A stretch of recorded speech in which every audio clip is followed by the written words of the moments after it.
Léal Métro, premier fournisseur et livreur de produits frais et locaux aux restaurateurs partout en France, vous présente Sud Radio 10h-11h, Ferniaud fait le marché. Bonjour à tous mes amis, un très bon dimanche. Si vous étiez avec nous, si vous avez eu la chance d'être avec nous la semaine dernière, on était au salon d'agriculture pour la journée de clôture, de fermeture.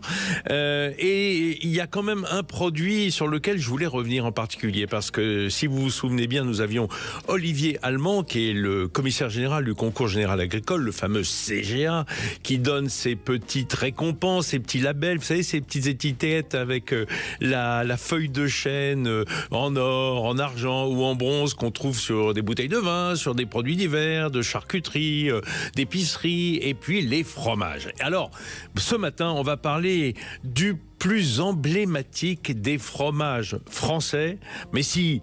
Celui qu'on voit là quand on a le français avec son béret, sa moustache, son litron de rouge, sa baguette, et il a un fromage, toujours dans une petite boîte en bois. Eh bien, ce fromage a remporté de nombreuses récompenses.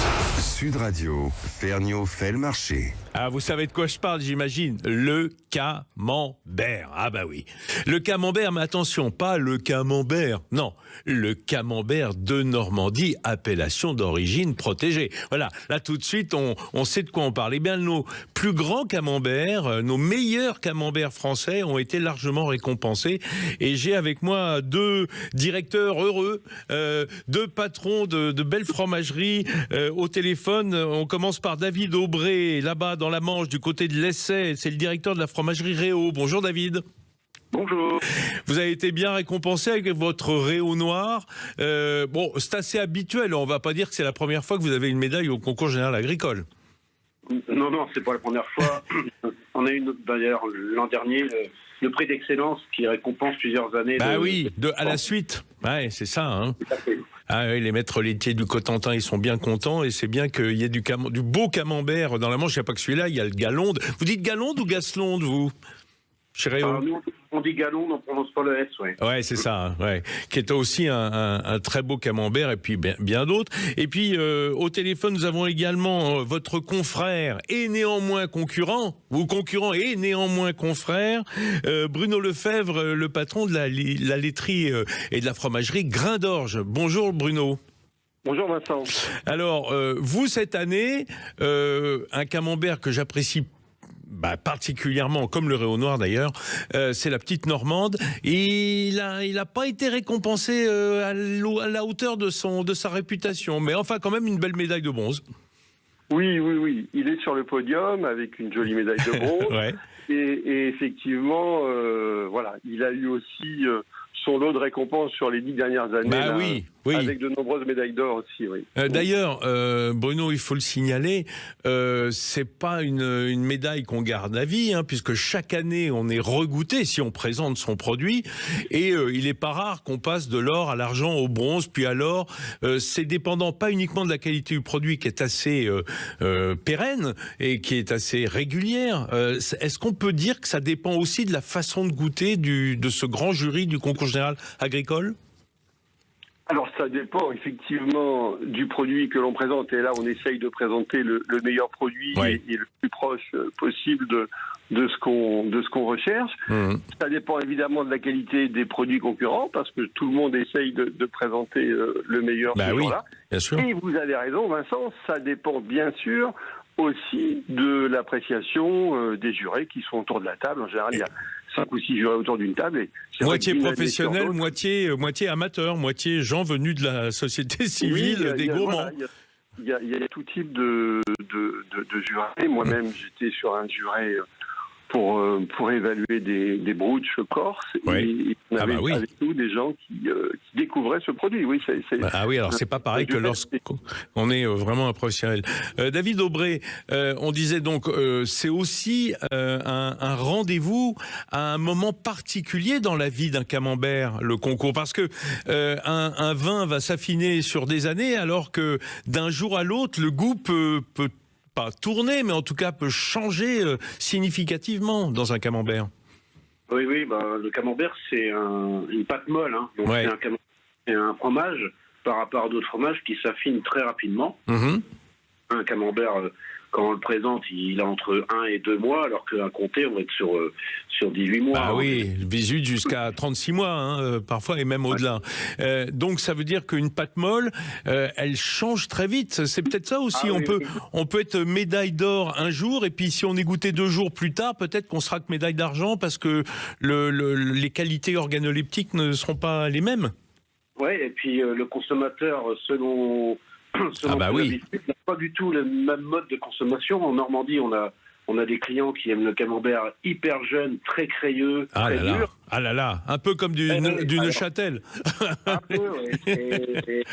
Parce que on les vendait rapidement, historiquement.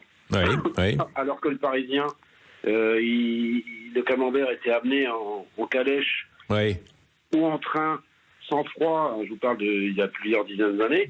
Et du coup, les consommateurs parisiens ont été habitués à manger des camemberts très affinés. Ils ont habitué les enfants, petits-enfants, à manger ces fromages beaucoup plus forts. En fait, exactement comme les Lyonnais avec les Saint-Marcelin. Ils étaient mangés dans le Vercors, ils étaient mangés tout frais, et puis évidemment, avec le transport sans réfrigération, ils arrivaient ultra coulants à Lyon. Donc c'est l'affinage à la lyonnaise. Est-ce que, Bruno Lefebvre, ça veut dire que un camembert bien fait, comme moi je l'aime, et comme vous les faites évidemment, vous deux, est-ce que c'est pas le vrai goût normand, alors ? Non, effectivement, je rejoins ce que vient de dire David. En Normandie, en général, alors... Faut qu'il y ait un trait de blanc au milieu ? Voilà, il y a effectivement des amateurs de fromage très crayeux en Normandie, mais la grande majorité des Normands aiment effectivement ce fameux filet, ce fameux trait de blanc, ce qu'on appelle le crayon. En fait. Le crayon, le petit bout de craie, quoi. L'épaisseur effectivement d'une craie ou d'un bic, au centre du fromage. Donc on est entre 2 tiers et 3 quarts affinés. Donc il y a ce mélange en termes de texture déjà entre cette partie très crémeuse affinée et puis ce cœur un peu crayeux, un peu lactique. Et puis des goûts qui sont en général pour le coup moins intenses, moins prononcés, un mélange d'arômes lactés et d'arômes un peu soufrés. C'est ça, de lait frais et d'arômes soufrés, quoi. Donc, d'avoir une sorte de blend entre l'intérieur du fromage et le pourtour, sous la croûte, quoi. Ouais. Alors ça, c'est très étonnant, mais c'est une belle lecture de ce fromage que tout le monde croit connaître, mais pas aussi bien que vous. C'est pour ça que vous êtes là tous les deux ce matin, et on aura un 3e patron d'une fromagerie de camembert tout à l'heure pour faire un peu la part des choses entre les différents camemberts. Mais parlons d'abord du camembert, le camembert en tant que fromage générique. Alors le camembert de Normandie AOP, dans le cahier des charges, qu'est-ce que ça représente par rapport au simple camembert, Bruno Lefebvre? Alors, effectivement, un fromage qui bénéficie de l'appellation d'origine protégée comme le camembert de Normandie, il va s'appuyer sur 2 piliers. D'abord, les conditions de production de sa matière première, du lait cru. C'est forcément 100% de lait cru qui va être produit avec un cahier des charges très précis qui va mettre en avant, pour le lien au terroir, à la fois la race locale, la race normande. Donc, à 50% minimum, c'est ça? Oui, 50% minimum par éleveur. De vaches normandes, chez vos éleveurs, chez les éleveurs qui vous livrent le lait. C'est ça. Ce qui fait que la moyenne de la production, elle est forcément supérieure à 50, parce que les cheptels les moins normands, on va dire, ont quand même à minima 50. Et puis, cette vache, l'idée, c'est de la faire pâturer le plus longtemps possible, et en tout cas de lui faire consommer le plus d'herbe possible, qui est l'autre lien au terroir, et ce qui fera qu'on peut avoir un terroir un peu différent, effectivement, entre les prairies du Cotentin et celles du Pays d'Auge, par exemple. C'est intéressant parce que, David Aubray, quand on parle Cotentin, vous êtes installé à l'Essai, qui est à l'ouest, on va dire, de la péninsule, à peu près au milieu du Cotentin. Vous avez des herbes qui sont beaucoup plus, battues par le vent, les embruns, la mer, une présence saline, non? Tout à fait, on a vraiment une zone différente du Pays d'Auge. Comme je disais tout à l'heure, j'ai travaillé auparavant chez Graverge, Bruno, et même au niveau du lait et des salles de fabrication, on a vraiment une différence de terroir qui est significative, hein. Parce que le cahier des charges est très restreint et on moule le camembert de la même manière à l'essai que dans le pays d'Auge.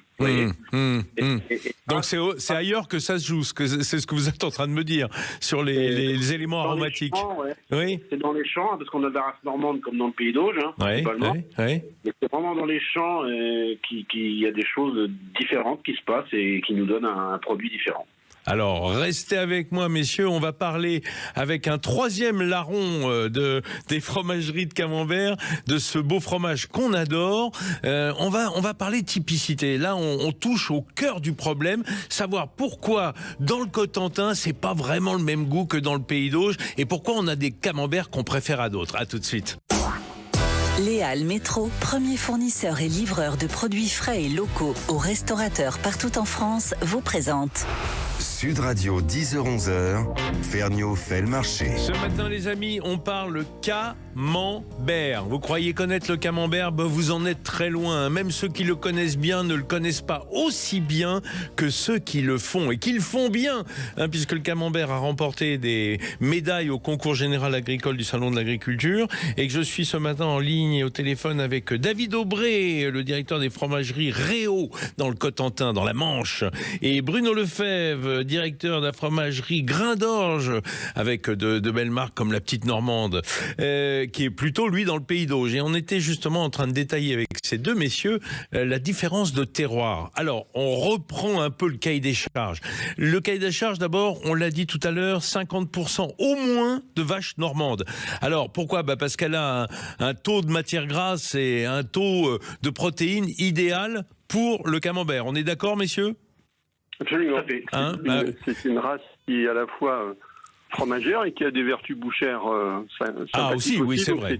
C'est une race mixte, mais elle a avant tout des qualités beurrières et fromagères intéressantes, et c'est ce qui a fait son succès dans les prairies normandes, en fait. Vive la Normande. Mais on le disait à l'instant, il y a autre chose. Évidemment, moi, je voudrais faire un comparatif entre le vin et le lait pour le fromage. En définitive, le terroir, c'est quoi? C'est le sous-sol qui donne de l'herbe ou de la vigne, dans l'autre cas.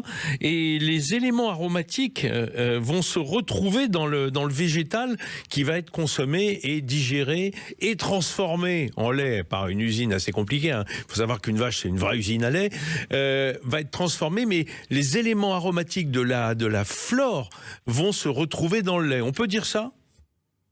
Bruno Lefebvre? On peut dire ça, effectivement, Vincent. Mais ce n'est pas le seul paramètre. Pour moi, bien sûr. Les trois facteurs importants pour la typicité d'un camembert de Normandie, on vient de le dire et David l'a rappelé, c'est la différence entre les différents terroirs et l'alimentation effectivement des vaches laitières, des vaches normandes. Mais il y a un deuxième paramètre qui est bien sûr propre là à chaque fromagerie, la c'est fabrication. Le choix de sa recette, le choix de ses ferments notamment, à la fois les ferments lactiques qui vont acidifier le lait et puis aussi les ferments d'affinage, les ferments qui vont se développer à la surface du fromage, le pénicillium et le géotrichum, et ça sont des secrets qui sont précieusement conservés par chaque fromagerie. Le géotrichum, c'est celui qui est blanc, qui fait un petit poil blanc? Voilà, c'est ça. Le Pénicillium camemberti ou candidum, c'est effectivement cette moisissure blanche qui se développe, un petit duvet blanc, un peu cotonneux à la surface du camembert de Normandie. Et puis le géotrichum, c'est celui qui fait effectivement ce qu'on appelle quelquefois un peu dans notre jargon des bandes oranges. Oui, la peau de crapaud, voilà, où ces éléments un peu tourmentés à la surface du camembert, qui ont par contre un gros potentiel aromatique. Alors, pourquoi est-ce que sur des camemberts pas de Normandie, pasteurisés, pas toujours bien faits, c'est le pénicillium qui domine, qui fait une couverture toute plate, toute blanche, souvent un peu comme sur des mauvais fromages industriels à pâte molle? Parce qu'en fait, dans le choix de la recette, en général, ces fromages, on cible un produit le plus consensuel et peut-être le plus doux possible. Pas trop de goût, quoi. Voilà, c'est ça. Les pénicilliums ont ont moins de puissance aromatique que les géotrichums. D'accord. Et on a bien sûr des géotrichums et des pénicilliums dans les laits crus aussi. Hein. Donc nous, on travaille avec un cocktail à la fois maîtrisé, qui est celui apporté par les ferments qu'on a sélectionnés, et puis naturel, apporté par le lait cru. Et alors, David Aubray, Aréo, dites-moi un peu, pourquoi est-ce que le moulage traditionnel à la louche est important plutôt qu'un moulage, on va dire, mécanique? La lenteur de l'égouttage du camembert moulé à la louche à la main va donner une caractéristique bien spécifique à notre camembert de Normandie. Oui. Il va pas s'égoutter pareil? On va mettre 4 heures à mouler le camembert. On va mettre une matinée entière à mouler le camembert de Normandie moulé à la louche, alors que les autres camemberts dits industriels, qui ne disent pas leur nom, voilà, ou leur origine, plus automatisés. On va le mouler en un passage, en donnant une seconde, quoi. Hein. Ah oui, alors donc, attendez, j'essaye de traduire ce que vous me dites, David Aubray. Ça veut dire qu'un camembert, c'est un peu un millefeuille de cahier, en fait. Exactement. C'est un millefeuille avec 5 feuilles épaisses. Ouais. Imaginez que vous moulez du fromage blanc qui sort de votre frigo. Ouais. Un fromage blanc bien chaud. Oui. Vous mettez une louche à 9h15, une deuxième louche à 10h, une troisième louche à 10h45, et à 13h, vous mettez la dernière louche. Et c'est des 45 minutes entre chaque couche, quoi. Exactement. Dans le cahier des charges, c'est 40 minutes minimum, donc on est tous entre 40 minutes et 50 minutes, en gros. Hein. D'accord. Bruno Lefebvre, continuons, parce qu'il y a un autre élément qui joue énormément, et notamment pour l'égouttage, c'est le sel. Comment est-ce qu'on sale un camembert AOP de Normandie? On le sale dans la masse ou on le sale par lavage ou par l'extérieur? Non, on le sale par saupoudrage en surface. C'est obligatoirement, et le cahier des charges est très précis là-dessus, du sel sec. Ça ne peut pas être du saumurage. D'accord. On peut pas. On ne trempe pas. Voilà. On ne trempe pas le fromage dans un bain d'eau salée. C'est forcément du sel sec, saupoudré à la surface du fromage. Alors, à la surface du fromage ou à la surface de chaque couche? Alors voilà, c'est exactement. Autrefois, les fromages étaient salés à la main, c'est-à-dire que le fromager prenait un fromage tout juste égoutté, tout juste démoulé dans sa main, dans une de ses mains, en général la main gauche pour un droitier. D'accord. Il pulvérisait une pincée de sel sur la première face. Il retournait le fromage dans sa main. Il pulvérisait une plus petite pincée de sel sur la deuxième face pour justement avoir... équilibrer un peu, répartir. Et en fait, on appelait la première face la plus salée la face commerciale, c'est celle qui serait sous le papier et sous la boîte, et ça permettait de favoriser le développement du géotrichum sur la deuxième face et développer l'arôme sur la deuxième face. Et pour saler le talon, parce que David l'a rappelé, on est effectivement sur 5 louches qui font 5 couches différentes et le talon est très poreux, donc on a besoin d'apporter pas mal de sel sur le talon. Donc en fait, les fromagers roulaient le fromage dans le creux de leurs mains et faisaient tout le développement, les 33 cm du développement d'un camembert, comme ça pour saler tout le tour du fromage. Alors il y a des jeunes ingénieurs à l'époque mécaniques qui ont développé une machine qui s'appelait la Robocell, qui reconstitue le geste, ce salage en 3 fois, en 3 passes. Donc on saupoudre la première face, la deuxième face et le talon. Mais excusez-moi, mais ces 5 couches de cahier, elles sont validées par l'usage ou est-ce que ça fait partie du cahier des charges? Est-ce qu'on aurait le droit de faire un camembert en 6 couches plus fines, par exemple? Alors ça a existé, les 6 couches, et aujourd'hui le cahier des charges, effectivement, à normaliser un peu, à standardiser. Oui. Mais ça a existé, 6 louches. Moi, j'ai connu 6 louches. Ah, vous avez connu 6 louches. Alors là, dans le métier, quand on dit t'as connu 6 louches, toi, oui, là, on se dit qu'on est un vieux de la vieille. c'est mon cas, Vincent. Oui, enfin, à peine. Alors, messieurs, je suis avec un manchois, un augeron, et je me dis, quand même, il faudrait rendre un petit peu hommage à l'Orne, qui est le 3e grand département. D'ailleurs, le Pays d'Auge est un peu à cheval sur le Calvados et l'Orne. Et j'ai passé un petit coup de fil à Arthur Danière, qui est avec nous. Bonjour Arthur. Bonjour.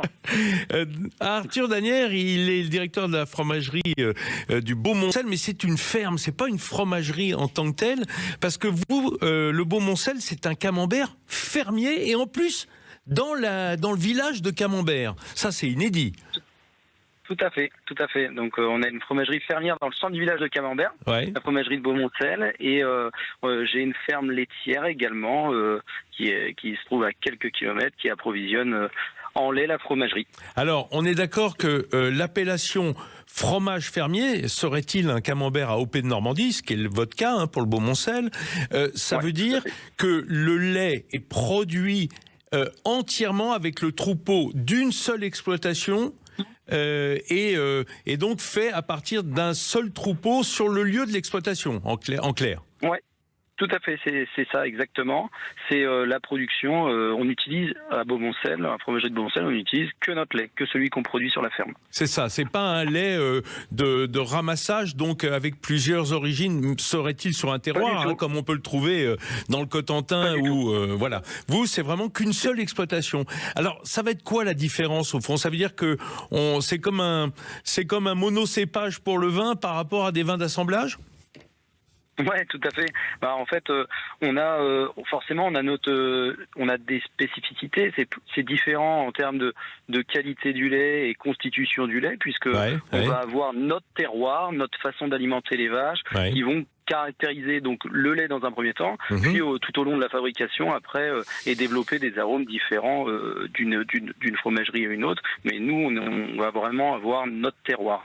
Alors, je ne l'ai pas dit en vous invitant à l'antenne ce matin, mais votre camembert a obtenu une médaille d'argent cette année au concours général agricole. Vous êtes placé entre le Réau et la petite Normande. Voilà, bien au chaud entre vos deux grands confrères, avec votre petite exploitation qui, à mon avis, fabrique beaucoup moins de camembert que les deux dont je viens de parler, Réau et Grain-d'Orge, mais en tout cas avec une typicité qui a plu au jury. Alors, restez avec moi Arthur, restez avec moi Bruno et David, parce qu'on va justement rentrer à l'intérieur du camembert pour comprendre pourquoi celui de Réau n'est pas le même que la petite Normande, qui n'est pas le même que le Beaumoncel. Qu'est-ce qui fait la différence? On va le savoir tout de suite. Les Halles Métro, premier fournisseur et livreur de produits frais et locaux aux restaurateurs partout en France, vous présente Sud Radio 10h-11h, Ferniaud fait le marché. Ce matin, on parle du plus emblématique fromage français, le camembert. Et pas n'importe quel camembert, on parle des camemberts, appellation d'origine protégée, le camembert de Normandie, évidemment. Et on a appris des tas de trucs. D'abord, moitié de vache normande au moins, et c'est souvent plus, parce que ça produit un lait qui s'y prête formidablement. Il faut que ce soit évidemment dans une aire d'appellation. Et là, on a les trois départements avec nos trois directeurs de fromagerie. On a le Cotentin, donc le département de la Manche, avec David Aubray, fromagerie Réau. On a le Calvados, Pays d'Auge, mais Calvados, avec Bruno Lefebvre de la fromagerie Grain-d'Orge. Et on a le sud du Calvados, dans l'Orne, avec Arthur Danière à la fromagerie de Beaumoncel, qui est en plus situé à Camembert, le village dont est originaire le fromage. Bon, je vous referai pas l'histoire de Marie Harel et de son prêtre défroqué venu de la Brie, mais enfin sachez que c'est un fromage qui a une longue histoire. J'étais avec Arthur Danière à l'instant et on se parlait des typicités de fromage. Alors on sait qu'il est moulé à la louche, on sait, si vous avez écouté le quart d'heure précédent, que ça se fait en 5 couches, à peu près tous les 3 quarts d'heure on va rajouter une couche et puis saler entre la surface, les deux surfaces du fromage une fois qu'il sera égoutté. Mais vous le savez, vous qui aimez le camembert, peut-être pas autant que moi, mais presque, vous savez que d'un camembert à l'autre, il y a un goût maison. Ce qu'on appelle le goût maison. Le goût du Réau, c'est pas celui de la petite Normande, qui n'est pas celui de Beaumoncel, qui n'est pas celui du Galon, du Moulin de Carrel, enfin de ces fromages AOP que vous aimez. Qu'est-ce qui fait la typicité? Alors on l'a vu un peu avec le terroir, c'est-à-dire l'herbe que mangent ces vaches, dont le lait est ramassé pour fabriquer ces camemberts, mais il n'y a pas que ça. Moi, je crois qu'il y a l'utilisation du sel, le temps de d'égouttage et le temps d'affinage. Mais je connais les trois camemberts dont je vous parle ici et ils n'ont pas du tout ni la même structure, ni même la même forme, ni même la même apparence et pas le même goût non plus. Alors, je me tourne vers David Aubray de la fromagerie Réau. le sel, c'est important, la quantité de sel? Oui, la quantité de sel est importante. Donc, c'est vrai que en comparaison au camembert du Pays d'Auge, chez Réau, on a un petit goût salin qui est un peu plus important. Et il ne vient pas que du taux de sel. Hein. Il y a un goût particulier dans notre camembert Réau. Peut-être un peu plus déminéralisé. Nous, on est sur un fromage un peu plus lactique. Vous avez parlé du Neuchâtel, mais c'est vrai que c'est peut-être un camembert un peu plus acide que les autres confrères. Le taux d'acidité dans le produit final. Oui, tout à fait. Ouais. On a un camembert qu'on va dire très crayeux chez Réau. Et comme vous l'avez expliqué, nous on fabrique le Réau et le Galonde. Et on va pas affiner les deux fromages de la même manière. D'accord. Ah bah oui, ça on va parler d'affinage rapidement. Bruno Lefebvre, la petite Normande, qui est là aussi un produit que je connais bien, elle est beaucoup plus souple, elle est beaucoup plus onctueuse en définitive, moins d'extrait sec que les deux autres, hein, que le Réau, que le Beaumoncel, qui est encore un petit peu plus dense. Ça veut dire que vous l'égouttez moins? Il y a plus d'eau à l'intérieur au résultat? Il y a plus d'eau et moins d'acidité. Et je confirme totalement ce que vient de dire David, c'est qu'effectivement, le Réau, je pense, a une base un peu plus lactique. Pour moi, le savoir-faire fromager de Saint-Loup et de la petite Normande, c'est effectivement d'essayer de maîtriser le mieux possible deux étapes clés. Donc, l'égouttage du camembert frais, qui va être destiné ensuite à être affiné en deux étapes. D'abord dans des halloirs de moussage où on va développer ces deux moisissures qu'on appelle et ensuite dans les caves d'affinage. Et comme le dit David, l'affinage dans les caves est primordial. Ça veut dire bien que sûr. Les températures sont... Température, hygrométrie, quoi.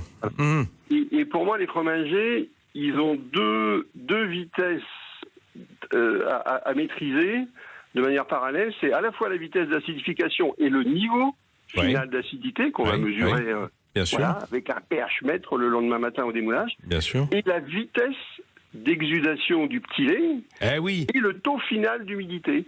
Et c'est ces deux leviers qu'il faut savoir coordonner pour obtenir la matrice que l'on souhaite. Et ce qui est bien dans notre métier, c'est qu'effectivement, une fromagerie va avoir des objectifs différents pour son camembert frais qu'on appelle la caillebotte qui va être destiné à être affiné après. Et c'est ce qui fait qu'on a des typicités effectivement différentes à la fin. Mais Bruno, pour faire simple, plus on met de sel, plus il va, je veux pas, donner une mauvaise expression, mais plus il va exuder d'eau. Hein, plus l'eau va sortir, plus il y a de sel dedans. Quand on amène du sel sec sur un produit encore humide, un fromage au démoulage, c'est encore ça tire en moyenne l'eau, quoi. 60% d'humidité. Donc il y a un phénomène d'osmose, effectivement. On va avoir l'eau du produit humide qui va sortir du fromage. Bien sûr. Et derrière, on va le ressuyer. Mais l'égouttage, il se fait quand même dans le moule. Bien sûr, avec le cahier frais, quoi. Du côté de Beaumoncel, Arthur, vous avez une production qui est plus petite. Ça vous donne quels critères gustatifs par rapport à ces deux gentils géants que sont vos confrères? Tout à fait. Nous, on a d'autres critères. Déjà, on est une production fermière. Donc, ce qu'on recherche, nous, dans un produit fermier, c'est une typicité, un terroir bien sûr. différent. C'est du parcellaire, presque. Un petit peu, on peut le voir comme ça. Donc, on a construit notre fromagerie, on a construit tout notre process de fabrication pour avoir un fromage typique avec du caractère qui est un peu notre signature, la signature de Beaumoncel, la signature fermière.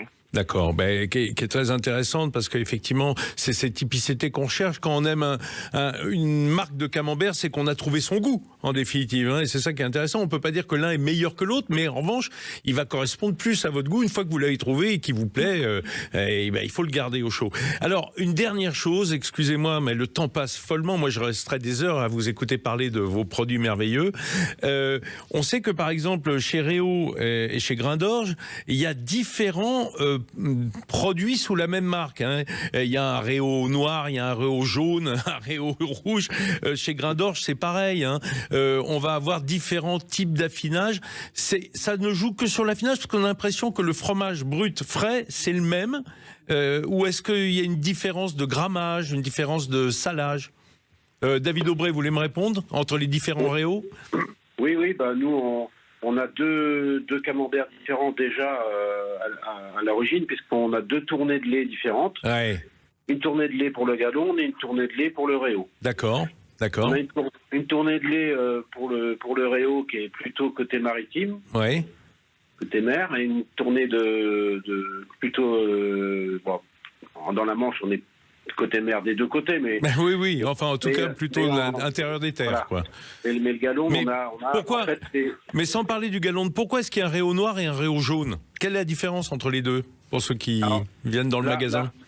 Là, vous êtes très observateur. Réau noir, réau jaune, c'est le même produit, mais vendu dans des magasins différents. D'accord. C'est une histoire. Lorsqu'il y avait beaucoup de supermarchés, on avait eu la bonne idée avec les acheteurs de leur proposer un camembert unique pour eux. Oui. Et grâce à ça, les tyrosinophiles, ils ont des dictionnaires. Les collectionneurs d'étiquettes de camembert, je traduis pour ceux qui ne connaissent pas la tyrosémiophilie. Et il y en a des passionnés. Bruno Lefebvre, chez Grain d'Orge, moi je vous ai posé la question d'ailleurs quand on s'est vu. Il y a 2 camemberts que j'aime beaucoup, donc la petite Normande précitée, mais il y a le fleuron du Plessis. Et vous m'avez dit, mais au fond c'est la même fabrication. Il n'y a que l'affinage qui va changer ou la sélection? Alors, effectivement, c'est la recette.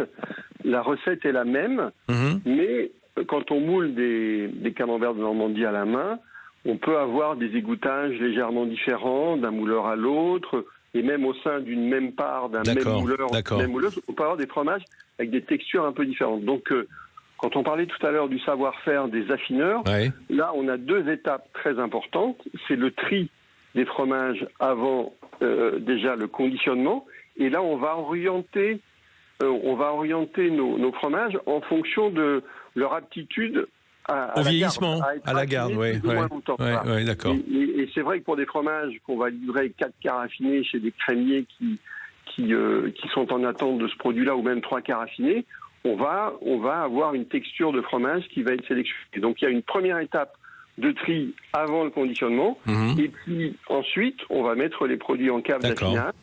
Et là aussi on aura une deuxième étape avant expédition, et en fonction effectivement de l'évolution, on orientera sous telle ou telle étiquette et vers tel et tel type de client, tel et tel type de réseau commercial entre la grande et moyenne surface, ou entre les crémiers fromagers ou la restauration. Un produit adapté à chaque corps de métier. Merci beaucoup, messieurs. Merci David Aubray chez Réau. Merci Bruno Lefebvre chez Grain d'Orge. Merci Arthur Bagnet chez Beaumoncel.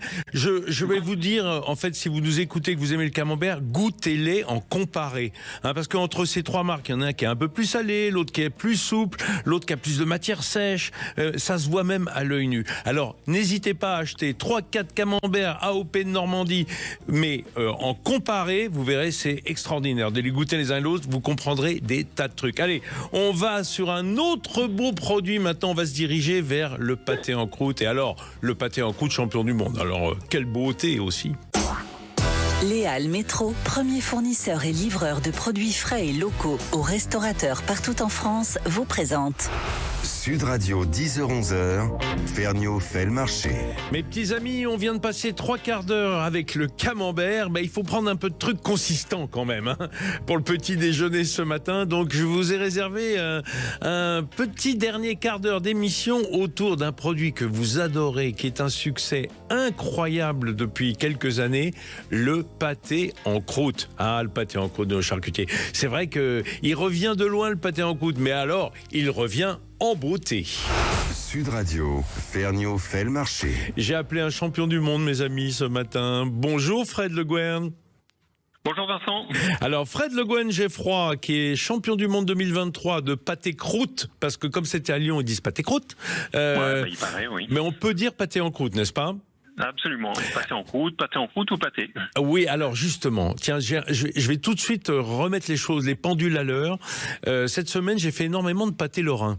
Le pâté lorrain, c'est des pâtés chauds dans du feuilletage. On est d'accord, Fred Le Guen? Oui, bon. C'est ça. Et justement, je pensais à notre académicien et président de la Société de géographie, Jean-Robert Pitt, grand connaisseur et linguiste distingué, qui ne supporte pas qu'on dise pâté croûte ou pâté en croûte. Il dit que c'est un pléonasme. Eh bien, depuis cette semaine, je vais lui objecter, je vais avoir des coups de fil, hein, je vais lui objecter que non, ce n'est pas un pléonasme, je le dis en 2 mots. Pâté en croûte veut dire que, évidemment, pâté, ça veut dire que c'est dans de la pâte, mais c'est pas forcément de la croûte. Quand on fait un feuilletage, comme je l'ai fait, moi, cette semaine, je me suis dit, mais au fond, c'est un pâté en feuilleté, c'est un pâté en feuilletage, ou on peut être un pâté en brioche, c'est-à-dire dans de la pâte, mais pas qui forme une croûte. Est-ce que vous êtes d'accord, Fred? Oui, je suis d'accord. Oui. Après, ça peut être chaud, froid ou tiède. Exactement. Mais on peut pas dire d'un pâté qui est d'une farce qui est pâté dans un feuilleté que c'est un pâté en croûte. On est d'accord? Non. Donc c'est un pâté en feuilletage. Oui. Voilà. Il va être content, Jean-Robert Pitt. Ça va nous donner encore des histoires à se raconter l'un et l'autre. On aime bien se chicoter, se chicaner un petit peu là-dessus. Alors, Fred Le Guen, je vous ai appelé d'abord parce que, c'est toujours un succès. Hein. Votre livre a formidablement bien marché. C'est pas terminé.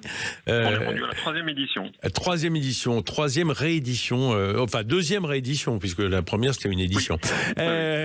Donc, ce livre absolument merveilleux, l'art du pâté en croûte, et vous avez surtout une telle demande de professionnels, mais aussi d'amateurs gourmands, pour apprendre à faire le pâté en croûte. Oui, absolument. Oui, j'ai fait pendant des années, j'ai donné des cours de pâté en croûte et depuis que je suis champion du monde, j'ai mis en pause un peu ces ateliers pour la réalisation des 2 livres que j'ai sortis l'année dernière. Oui, et là, ça y est, le lancement est fait, c'est un succès et donc je reprends les ateliers de pâté en croûte. Les ateliers, les masterclass pâté en croûte au CEPROC, qui est l'école de charcuterie de Paris. Oui, dans le 19e arrondissement. Oui, rue Goubet, hein, je le dis pour ceux qui veulent s'y rendre. Alors, la question que je me pose, parce que c'est un tel engouement, le pâté en croûte, et vous avez été l'acteur et je dirais le promoteur de ce produit, hein, parce que avec votre victoire à Lyon en 2023, vous avez redonné un gros coup de boost. Hein. Il faut dire que moi, je suis encore admiratif de votre pâté qui avait cette rosace multicolore au milieu, tout en farce. Enfin, c'est une splendeur. Et l'année dernière, en 2025, fin 2025, vous avez eu un successeur qui est venu rafler la médaille de ce championnat du monde. C'est Thibaut Gonzalez, qui est charcutier dans les Pyrénées-Orientales, à Thuir. Et donc, ça fait taire les grincheux qui disaient il y a que les Japonais pour gagner. On disait qu'il y avait beaucoup de Japonais qui gagnaient, mais on disait surtout qu'il y avait très peu de charcutiers qui gagnaient. Donc non, moi ça me fait plaisir que ce soit un Français et un charcutier. D'accord. Alors, cette masterclass, là, ces ateliers, la vraie question, c'est n'est-ce ouvert qu'aux professionnels, c'est-à-dire des charcutiers traiteurs ou des cuisiniers qui voudraient se former? Vous êtes vous-même cuisinier de formation et non pas charcutier. Vous y êtes venu par le pâté en croûte. Ou est-ce que c'est ouvert aussi à des amateurs, à des gourmands, à des passionnés? C'est ouvert à tout le monde, ça veut dire qu'il y a vraiment il y a une équipe qui est là pour accompagner les gens. Donc c'est des cours qui sont mélangés entre professionnels et particuliers. D'accord. Et on s'occupe en particulier des particuliers, de la ménagère, des gens qui ont même jamais limite touché un couteau de cuisine. D'accord. Mais il y a une équipe autour qui accompagne pour justement réaliser un pâté en croûte de A à Z, que ça soit la pâte, la farce, le montage, la décoration, les cuissons, ou même faire une gelée. D'accord. Parce que, on le rappelle, le pâté en croûte, hein, un pâté en croûte digne de ce nom, on va dire, c'est 3 choses. Ce qu'on appelle la mêlée, c'est-à-dire la farce, ce qui est à l'intérieur, c'est ça? Oui. Et oui, ça, c'est peut-être le plus facile, en définitive, dans la réalisation. Pas forcément, parce que il y a des pesées précises en alcool, en assaisonnement, en liaison des avec marinades les œufs, éventuellement. avec de la crème. Voilà, exactement. Donc il y a des choses à vraiment connaître, et ça on l'apprend en cours. Bon, d'accord. Donc il y a cette farce qui peut être d'ailleurs d'une beauté incroyable, qui peut être une vraie architecture. Mais je dirais, on laisse un peu de côté parfois quand on est un non professionnel, la croûte elle-même. Il faut dire qu'au départ, je dirais au Moyen-Âge ou tout moins à la Renaissance, les pâtés en croûte ne servaient qu'à conserver les viandes et notamment le gibier. Donc la croûte ne se consommait pas, c'était une sorte de package. Oui, exactement. Oui, c'était fait pour... Un peu comme de la pâte à sel ou de la... Oui, voilà. c'est ça. C'était pour protéger les aliments et surtout les conserver parce qu'il n'y avait pas de moyens de conservation, il n'y avait pas de frigo. Et en même temps, ça servait de récipient pour présenter la viande qu'il y avait à l'intérieur. Mais depuis, au moins depuis le début du XXe siècle et même un peu avant, c'est devenu très important la croûte maintenant parce non seulement on la consomme, mais il faut qu'elle soit bonne par elle-même. Oui, absolument. Il faut qu'elle soit bonne, il faut qu'elle ait un bon goût de beurre, qu'elle soit croustillante et légèrement imbibée de gelée. Oui, parce qu'à l'origine, les charcutiers, ils faisaient ça avec du saindoux, de la graisse de cochon. Le beurre est arrivé très tard et puis c'est un produit, en tout cas pour ce qui concerne ce produit-là, c'est un produit un peu de luxe, l'utilisation du beurre dans la croûte. Avant, c'est vrai que les charcutiers, ils avaient à disposition la matière première puisqu'ils recevaient les cochons en entier, donc ils avaient forcément du gras, ils utilisaient le saindoux, ça leur faisait de la matière grasse presque gratuite, alors que maintenant, c'était un peu moins qualitatif, même si le saindoux, c'est un goût bien particulier pour les pâtés en croûte, et c'est agréable, mais c'est vrai que le beurre dans la pâte à pâté en croûte, c'est vraiment très important, ça donne une croûte qui a vraiment un goût de viennoiserie, c'est vraiment... Il faudrait qu'on puisse la manger tout seul comme un biscuit, moi c'est ce que je dis toujours. D'ailleurs, il y a des gens qui demandent que l'entame avec juste la croûte et juste la gelée, vraiment pour les vrais amateurs. pour les vrais végétariens, que ça ennuie de manger la farce à l'intérieur. Et puis, n'oublions pas la gelée, qui a comme vertu d'abord d'aromatiser, bien sûr, d'apporter de la fraîcheur, mais surtout de combler le vide de la rétractation de cette farce, pour pas que la viande s'oxyde dans le pâté. Oui, absolument. Oui, la gelée, elle est super importante. Oui, effectivement, ça empêche l'oxydation. Mais plus que ça, ça veut dire que la viande, la farce à la fin de la cuisson, elle va absorber cette gelée. Donc la gelée, elle doit être très goûteuse et parfaitement assaisonnée. Donc elle va imbiber la viande. Ouais. Et puis elle sert à tailler des tranches qui sont parfaites. Et puis c'est une vraie gelée de viande, c'est pas un sachet avec de l'eau, aromatisé au faux Porto ou je sais pas quoi. Non, on fait comme un jus de viande, en fait un jus de viande ou un fond qu'on gélifie avec du pied de veau par exemple ou de la couenne de porc. Voilà, exactement, avec de la couenne, avec du pied et puis on va même voir comment on peut faire pour clarifier, pour rendre un liquide transparent, limpide et le transformer en gelée pour le couler dans un pâté en croûte. Fred Le Guen, c'est une journée complète, vos ateliers ? Oui, c'est 8 heures de cours. C'est de 8 heures du matin à 16h30 avec une petite pause le midi d'une demi-heure. On va pouvoir déguster le midi un pâté en croûte que j'aurais préparé la veille. Ah, ça c'est chouette. Et le soir, on repart avec son pâté ?